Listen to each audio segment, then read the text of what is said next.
Welcome back. Thanks for staying with us as this week marked International Women's Day. The day is largely observed throughout the month of March. UN Women have called on the world to actively invest in women to accelerate progress as the best way to economic growth and building an equitable society. The UN also finds that 1 in every 10 women in the world lives in extreme poverty, and that with the right government actions, more than 100 million women and girls could be lifted out of dire socio-economic situations. Let's expand on this now to speak to Aleta Miller, who is the UN Women representative for South Africa's multi-country office. A very good morning to you. Thank you so much for your time.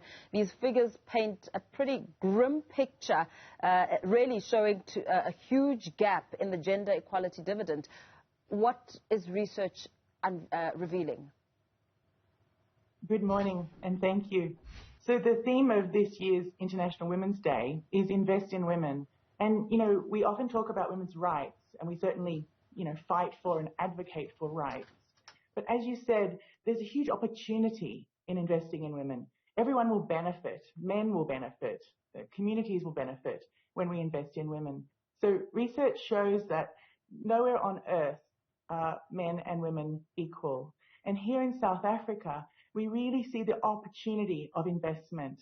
So there's a couple of things we can do which would mean that we would really fuel the prosperity of all South Africans through this investment. Things that include fair work. So men and women don't get paid the same for the same work here in South Africa and in almost every other country. Another thing is investing in women's businesses, small businesses, giving small businesses, women who run small businesses, access to capital, for example, access to markets. Security is essential. No one's going to go to work unless it's safe to do so. And the last thing would be care systems. So women in sub-Saharan Africa do 3.4 times the care work at home, caring for children, people with disabilities, the elderly, cooking, cleaning, making sure the household runs. This is the reality.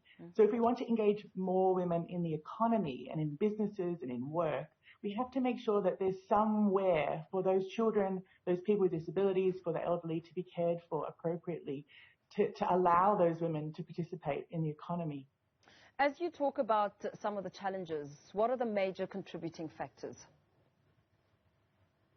Well, to be frank, the patriarchy. I mean, we really see this in every country on earth. I'm Australian, I've worked in 12 countries for the UN. There's nowhere where we have equality. So we really have to look at kind of like the power of men over women. The thing is, we've created this and we can change it. And by changing it, everyone will benefit, including men. And with the changes, just looking at some of the research, it speaks about the need for peace being pretty urgent at this time, more so in looking at conflict, war areas, which have a massive impact on the achievements of decades of investments in gender equality. How extreme is it in a war zone, the impact on women and lifting them out of poverty, pardon me? The women and children always suffer more in conflict and in also humanitarian disasters, cyclones, earthquakes. Women and children will always suffer more, will always be impacted more. That's the reality. The thing is that women are also the answer. So on Friday here in Pretoria, DIRCO launched the Gertrude Shoppy Women Mediators Network. So South Africa launched this network of women mediators. And what we know from research is that when you have women involved in peace processes, when you have women involved in responses to conflict, responses to disasters, that communities come together and the solutions that they find are better for everybody. More successful peace processes will last longer. The peace will hold when you have women involved. So I'm here to say that South Africa is really leading on this in terms of training and investing in women to be involved in mediating in conflicts globally, but also nationally. How effective have programs dedicated to gender equality on the percentage in terms of representation? So we need more money. Everywhere in the world we need more money. We know what works.